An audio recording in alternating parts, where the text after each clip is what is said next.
I took the overnight security job because nobody else wanted it. The pay wasn't amazing. The hours were terrible, but the work sounded easy. Monitor cameras, walk the building every hour, call the police if something looked suspicious. That was it. The building itself was an old office complex on the edge of town. 3 stories, mostly empty.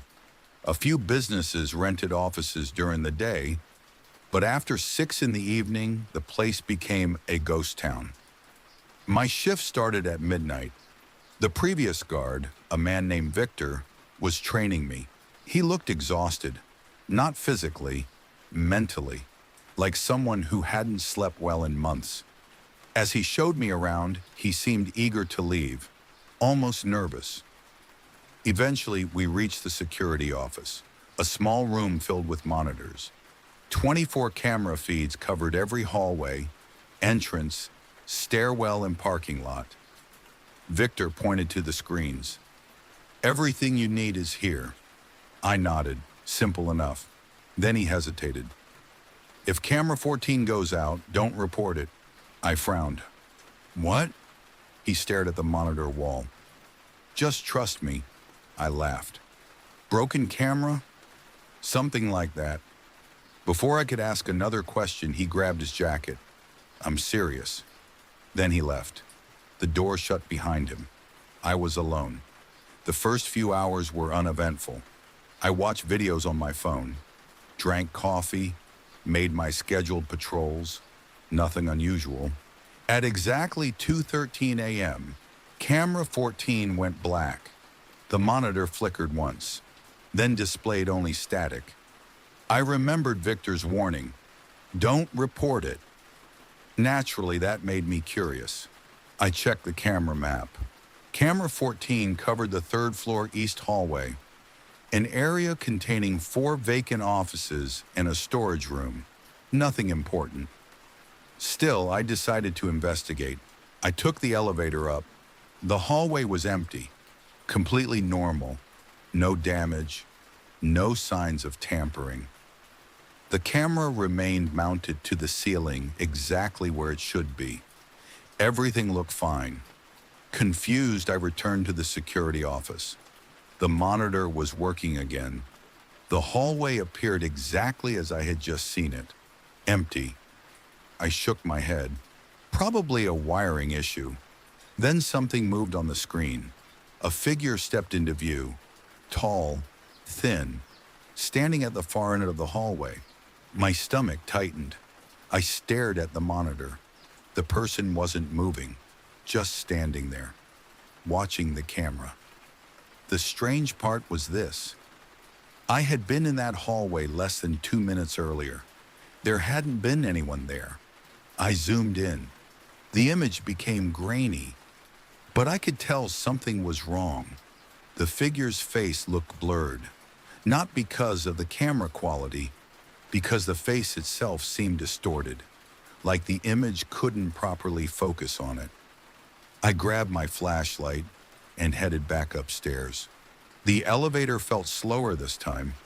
I kept replaying what I'd seen on camera 14, a tall figure, standing motionless, watching the camera. Maybe it was a trespasser. Maybe someone had wandered inside after hours. That explanation made sense. At least it did until the elevator doors opened. The hallway was empty. Again. I stepped out carefully. My flashlight swept across the carpet. Office doors, ceiling tiles, exit signs. Nothing. The figure was gone. I walked all the way to the far end of the corridor. No one. No sounds. No open doors. Nowhere for anyone to hide. Feeling ridiculous, I headed back downstairs. The moment I entered the security office, I looked at camera 14. The figure was back, standing in exactly the same place. My pulse quickened. I looked from the monitor to the camera map, then back again. There was no way. I had literally just been there. The hallway was empty, yet the monitor clearly showed someone standing at the far end. I leaned closer. The figure seemed taller than before. Not much. Just enough to make me question myself. Then it moved. Not walking, not turning. Its head tilted, slowly, directly toward the camera. The movement sent a chill down my spine. For a moment I had the uncomfortable feeling that it knew I was watching. Then the screen flickered. The figure vanished. The hallway was empty. I sat back. Okay, I muttered. Not funny. I checked the recording system. Maybe the monitor was showing old footage. Maybe the software was glitching. Everything appeared normal. Live feed, current timestamp, no playback mode, no errors. The system insisted the footage was happening right now. At 2:31 a.m., my radio suddenly crackled. The noise nearly made me jump. Security! The voice was weak, distorted. I grabbed the radio. This is security. Go ahead. Silence, then static. Then a voice I didn't recognize. Third floor. The transmission ended. I stared at the radio. The hairs on my arms stood up. The voice hadn't sounded frightened or angry. It sounded calm, almost emotionless, as if it were simply stating a fact. Third floor. I looked at camera 14. The hallway was empty, but another monitor caught my attention. Camera 9. The third floor stairwell. A shadow moved across the screen. Someone was climbing the stairs. I leaned forward. The image quality wasn't great, but I could make out a person ascending slowly, one step at a time. Their head lowered, their movements unnaturally stiff. I switched to another camera, covering the same stairwell from above. The person appeared again, still climbing, still moving upward. But something wasn't right. The timestamps didn't match. The person had appeared on 2 different floors at exactly the same second. Impossible. I rewound the footage. Watched again. Same result. The figure was somehow visible on both cameras simultaneously, as if it occupied 2 locations at once. My mouth went dry. The radio crackled again. A burst of static. Then the same voice. Closer this time. Still watching? The transmission cut off. I froze. The security office door stood only 10 feet away. And for the first time all night, I found myself wondering whether I was actually alone in the building. Then camera 14 flickered. The figure had returned. But now it wasn't standing at the far end of the hallway. It was standing directly beneath the camera, looking up and smiling. For several seconds, I couldn't move. The figure stood directly beneath camera 14. Its face was pointed upward. The image quality was poor, grainy, distorted, yet somehow I could still tell it was smiling. A wide smile, far too wide, the kind that doesn't belong on a human face. I blinked. The screen flickered. The figure vanished. The hallway was empty once again. I immediately grabbed the building master keys. Whatever was happening, I needed answers. I headed for the 3rd floor. This time, I wasn't investigating a possible trespasser. I was investigating the building itself. The elevator opened onto complete silence. My flashlight swept the hallway. Nothing. The same empty corridor. The same locked offices. The same stained carpet stretching into the darkness. I walked directly beneath camera 14. The red recording light blinked normally. The camera appeared fully operational. Then I noticed something. A maintenance panel mounted on the wall, small, metal, almost hidden behind a vending machine. The lock had been removed. Curious, I opened it. Inside was a stack of old service records. Most were routine maintenance reports, electrical repairs, HVAC inspections, fire alarm testing. Then I found something unusual, an incident report, dated 11 years earlier. The report described a security guard named Alan Price. According to the document, Price had abruptly resigned after repeatedly claiming he saw a person on the third floor during overnight shifts. Management reviewed security footage. No evidence was found. Case closed. I continued reading. Another report. 3 years later, different security guard. Same complaint. A person appearing on camera 14. No evidence found. Another report. 5 years later. Again, different guard. Same hallway. Same camera. Same story. I felt a knot forming in my stomach. Then I found Victor's name. The guard who trained me. The report was only 6 months old. Unlike the others, it wasn't finished. The final paragraph ended mid-sentence, as though someone had stopped writing unexpectedly. The last line read, "Subject now appears on multiple cameras simultaneously. It seems aware when observed. Recommend immediate." That was it. No signature, no conclusion, nothing. A sudden noise echoed down the hallway. I spun around. A door had closed somewhere nearby. Slowly, softly. The sound seemed to come from office 312, one of the vacant suites. My flashlight settled on the door. For several seconds, nothing happened. Then I heard footsteps. Inside. Moving across the floor. My heart pounded. Nobody should have been in there. The office had been vacant for years. I approached carefully. The footsteps stopped. The hallway became silent again. I placed my hand on the doorknob, turned it, locked. I checked my keyring, found the master key, unlocked the door. The office beyond was empty. Rows of abandoned cubicles sat covered in dust. Old computers, broken chairs, filing cabinets. No people, no movement, nothing. Then my flashlight beam landed on the far wall. Someone had written a message. Large black letters stretched across the drywall. The paint looked fresh, as if it had been written recently. 3 words. "Stop watching me." I froze. The building was abandoned. Nobody should have been here. Yet the paint still glistened, as though it hadn't fully dried. A loud crackle erupted from my radio. I nearly dropped it. Static filled the speaker, then a familiar voice emerged. Victor, the former guard. "Gabe." I stared at the radio. "What?"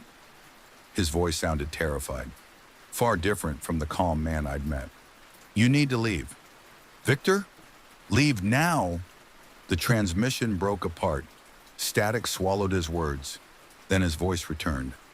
Only it wasn't Victor anymore. The tone had changed. The pitch, the rhythm, everything. Now it sounded like someone trying to imitate Victor, poorly, like an actor reading lines. "Gabe." A pause, then a laugh. Not a human laugh, something else. The radio died. Complete silence. At that exact moment, every light in the office switched off. Darkness consumed the room.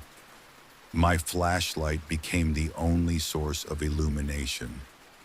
And somewhere in the darkness behind me, something took a single step forward. I spun around so fast I nearly lost my footing. My flashlight beam swept across the office. Cubicles, desks, filing cabinets, nothing else.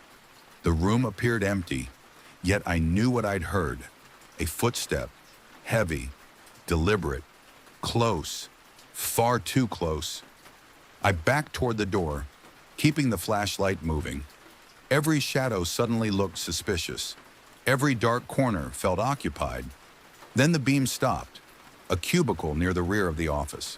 Something stood behind it, not fully visible, just enough. A shoulder, part of a head, motionless, watching. My breath caught. The figure was impossibly tall. Its head nearly reached the ceiling tiles. For several seconds, neither of us moved. Then the flashlight flickered, only once. When the light stabilized, the figure was gone. I didn't stay to investigate. I turned and ran. The hallway outside was empty. I hurried toward the elevators. Halfway there, a monitor mounted on the wall suddenly turned on. Most of the building information screens had been inactive for years. This one glowed brightly, displaying a live security feed. Camera 14, the hallway I was standing in. I stopped. On the screen, I could see myself, flashlight in hand, standing alone, except I wasn't alone. Behind me stood a second figure, tall, thin, only a few feet away. I spun around. Nothing. The hallway was empty. My eyes returned to the monitor. The figure remained visible, standing directly behind me, smiling. The elevator doors opened. I ran inside. The ride to the ground floor felt endless. I kept staring upward, expecting something to drop through the ceiling. When the doors finally opened, I rushed into the security office. The monitors were active, every camera feed functioning normally. At first, then one by one, they began changing. Camera 3, the parking lot. A tall figure stood beneath a light pole. Camera 7, the west entrance. The same figure. Camera 11, loading dock. Again. My stomach twisted. Every camera showed it, standing motionless, watching, somehow occupying multiple locations at the same time. 24 screens, 24 versions of the same impossible figure. Then every head turned, simultaneously, toward the camera, toward me. The monitors went black. The office suddenly felt much smaller. I grabbed my car keys. I was done. Job over. Questions unanswered. I didn't care. I was leaving. Immediately. I pushed through the lobby doors and stepped into the parking lot. Relief washed over me. Fresh air, open space, freedom. My car sat exactly where I'd parked it, only 50 yards away. I hurried toward it, then I stopped. The driver's side door stood open. I was certain I'd locked it. Yet there it was, wide open, waiting. A cold feeling settled in my chest. Something wasn't right. I approached slowly. The interior appeared normal. No damage. No signs of forced entry. Then I noticed a piece of paper resting on the driver's seat. A handwritten note. 3 words. Look behind you. I dropped it immediately. Every instinct screamed not to turn around, not to look, not to acknowledge whatever might be standing there. For several seconds, I remained frozen. Then I heard breathing. Close. Much closer than it should have been. Slow, deep, directly behind me. I turned. Nothing. The parking lot was empty, yet the breathing continued. The sound seemed to come from everywhere, from the darkness itself. I jumped into my car, locked the doors, started the engine. The headlights illuminated the front of the building. And that's when I saw it, standing inside the lobby, behind the glass entrance doors, watching me leave. The figure was no longer distorted, no longer blurry. For the first time, I could clearly see its face, and the face staring back at me was mine. The same eyes, the same hair, the same features, the same expression, except for the smile, that awful smile. It raised one hand, slowly, and waved. I slammed the car into reverse. The tires squealed.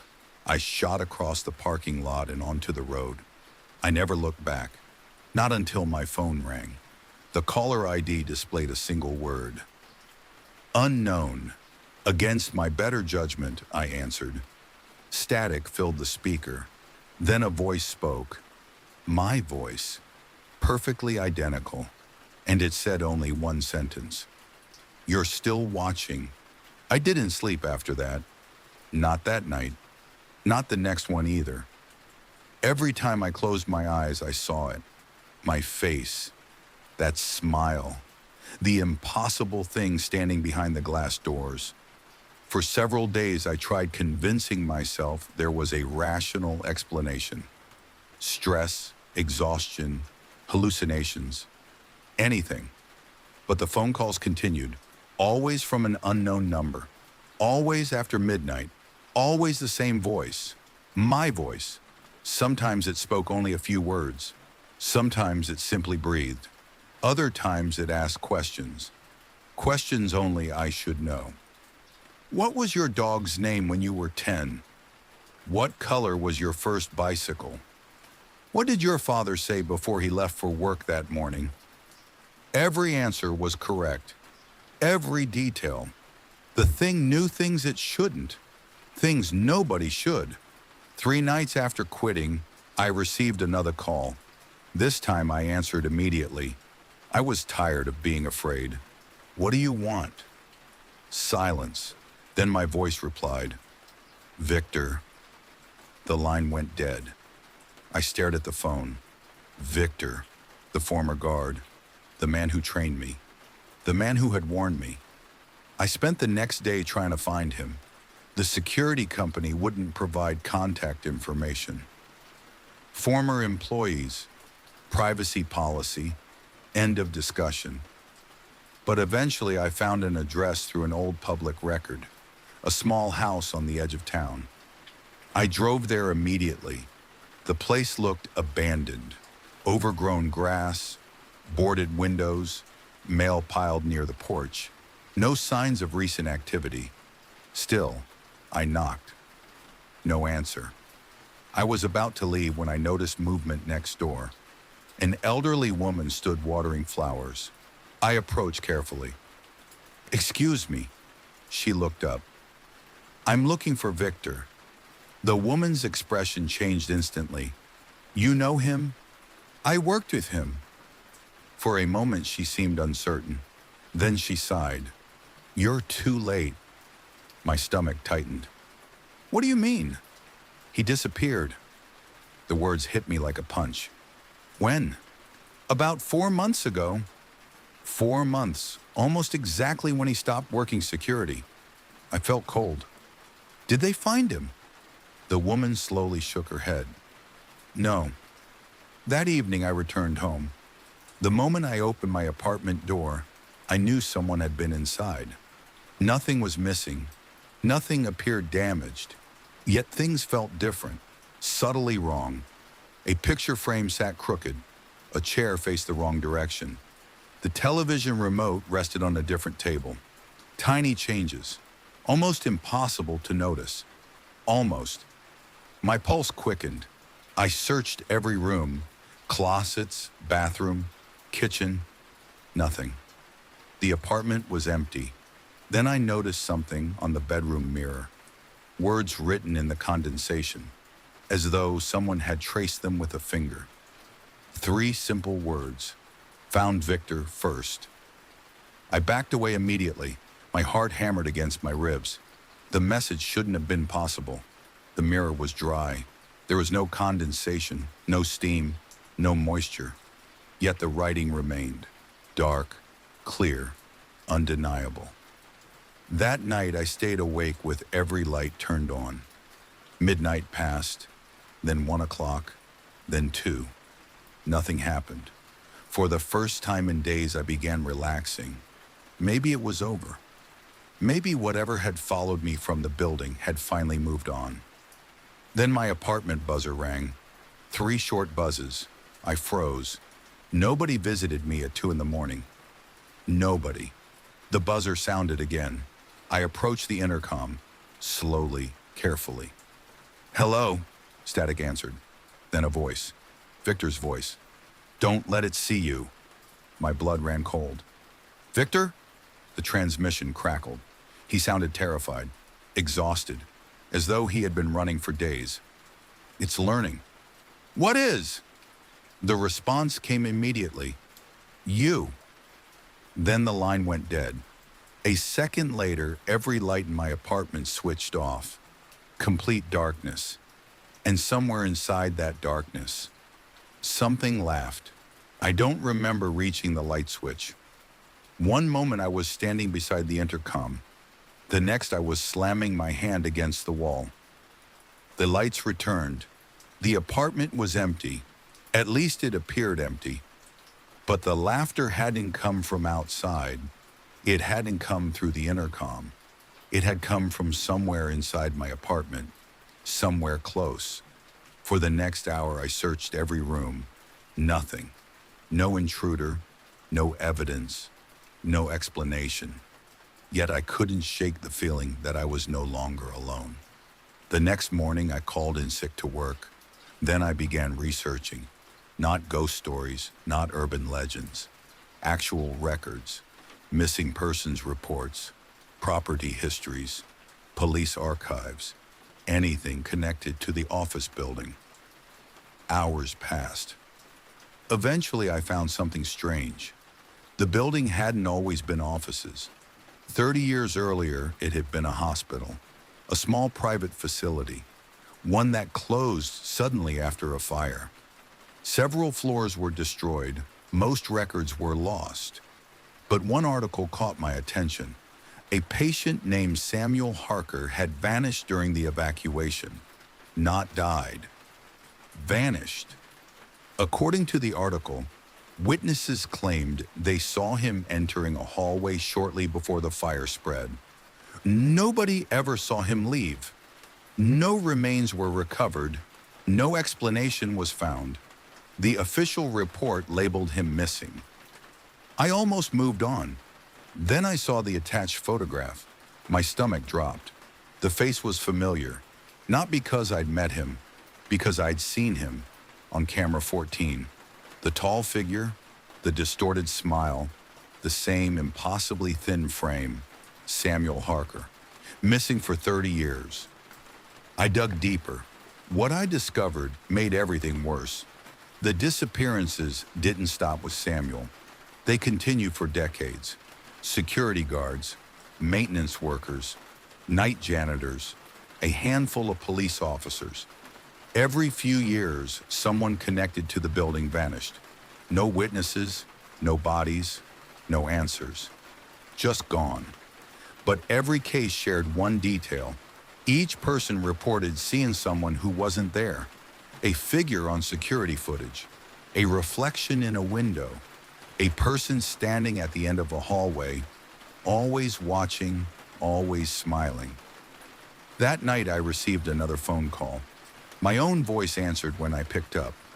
Only this time it wasn't pretending. It sounded amused. "You know now," I forced myself to speak. "What are you?" Several seconds passed. Then it laughed. Not because the question was funny, because it knew I wouldn't understand the answer. Finally, it replied. "A witness." The line crackled. "What does that mean?" "You looked." My pulse quickened. "You watched." The voice seemed closer now, as though it were standing beside me. "And now I can watch you." The call ended. I didn't sleep. Around 3 a.m, I found myself staring out my apartment window. The parking lot below was empty, dark, silent. Then I noticed a figure standing beneath the streetlight, tall, motionless, watching my building. Even from 6 floors up, I recognized the smile. The figure remained there until sunrise, never moving, never blinking, just watching. The next day, I finally understood what had happened to Victor. Not through research, not through evidence, through a package. A small cardboard box appeared outside my apartment door. No shipping label, no return address, nothing. Inside was a notebook, Victor's notebook. Every page contained observations, dates, times, descriptions. The entries grew increasingly frantic. The final pages were almost unreadable. Words crammed into every available space. One passage stood out. "If you see it, you're marked." Another, "It doesn't kill people." Another, "It replaces them." My hands trembled as I continued reading. The final entry consisted of a single sentence, a sentence written over and over across 3 pages. "It learns by watching. It becomes what it watches. It becomes what it watches. It becomes what it watches." Then the writing stopped. The remaining pages were blank. That night I heard a knock at my apartment door. 3 slow knocks. I didn't answer. Another 3 followed, then a voice. My voice, perfectly identical. Open the door. I backed away. The voice continued. I just want to talk.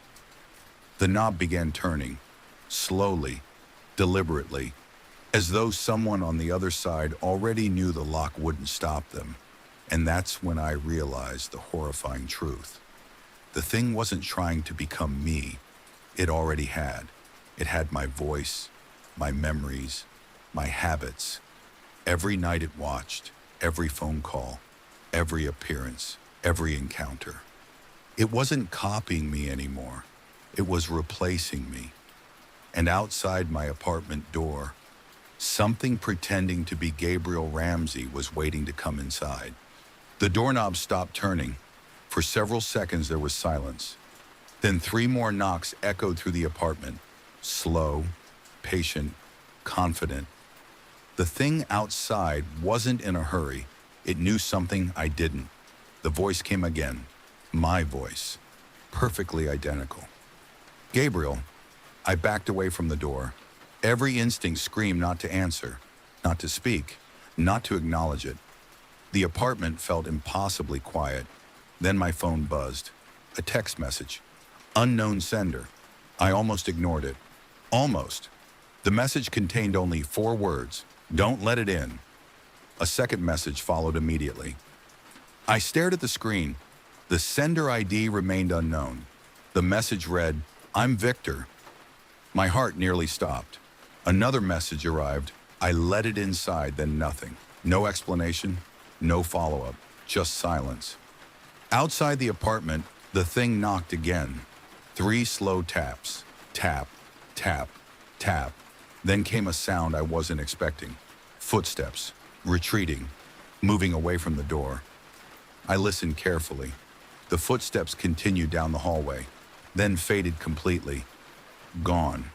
For the first time in hours, I exhaled. Maybe it had left. Maybe... The apartment intercom buzzed. I jumped. A voice emerged from the speaker. The building concierge, or at least it sounded like him. Gabriel? I hesitated. Yes? The response came instantly. There's someone here asking for you. My stomach tightened. Who? A pause, then, you. I didn't stay. The moment dawn arrived, I packed a bag and left. No plan, no destination. I simply drove. Hours passed, then days. I stayed in motels, changed locations constantly, avoided routines, avoided familiar places. Yet every night I saw signs of it. A reflection in a store window, a figure standing across a parking lot, someone watching from the far end of a gas station, always gone when I looked twice, always smiling, always patient, waiting. 3 weeks later, I received another package. No address, no postage, no indication of how it arrived. Inside was a photograph, just one. The image showed me asleep in a motel room. The photo had clearly been taken from inside the room, while I was sleeping. My blood ran cold. I turned the picture over. Written on the back were 4 words. Almost ready now. That was when I finally understood. The thing wasn't hunting me. Not exactly. Predators hunt, predators chase. This thing observed, studied, learned, like a student preparing for an examination. Every encounter, every conversation, every memory, every habit. It wasn't gathering information. It was becoming me. A month later, the phone calls stopped. The sightings stopped. The packages stopped. Everything stopped. At first I was relieved. Then I became worried because the silence felt wrong. Too sudden, too complete. And deep down I knew why. It wasn't watching anymore. It didn't need to. 6 months passed. No activity, no signs, nothing. For the first time I began believing it might truly be over. Then I received a call from my mother. She sounded confused, concerned. Gabriel. Yeah? I thought you were visiting this weekend. My pulse quickened. What are you talking about? A long pause followed. Then she said something I'll never forget. "You were here yesterday." The room spun. "What? You stopped by around noon." My mouth went dry. "I wasn't there." Silence. Then my mother laughed nervously. "Very funny. I'm serious." The silence that followed lasted several seconds. Then she spoke again. Her voice had changed, fear replacing confusion. "Gabriel." "What?" "The person who visited." She hesitated. "It looked exactly like you." I drove to her house immediately. 3 hours. The longest 3 hours of my life. When I arrived, she was waiting on the porch. Shaken, pale, terrified. The moment she saw me, she started crying. "That's not the person who came yesterday." My stomach dropped. "What do you mean?" "It looked like you." She struggled to continue. "It sounded like you." My heart pounded. "What happened?" She stared toward the woods behind her property, then whispered, "It smiled." I never told her the truth. How could I? What explanation could possibly make sense? Instead, I moved her to another state, changed her phone number, installed security cameras, extra locks, anything I could think of. It didn't matter, because 2 weeks later, one of the cameras captured something. A man standing near the tree line, watching the house. The footage was clear enough to identify every detail. The same eyes, the same face, the same hair. My face, my smile. That was 3 years ago. The camera captured him only once. Since then, nothing. No calls, no sightings, no photographs, nothing at all. Which should make me feel safe. Instead, it terrifies me, because the thing always disappears before something happens. That's its pattern. Observe, learn, replace.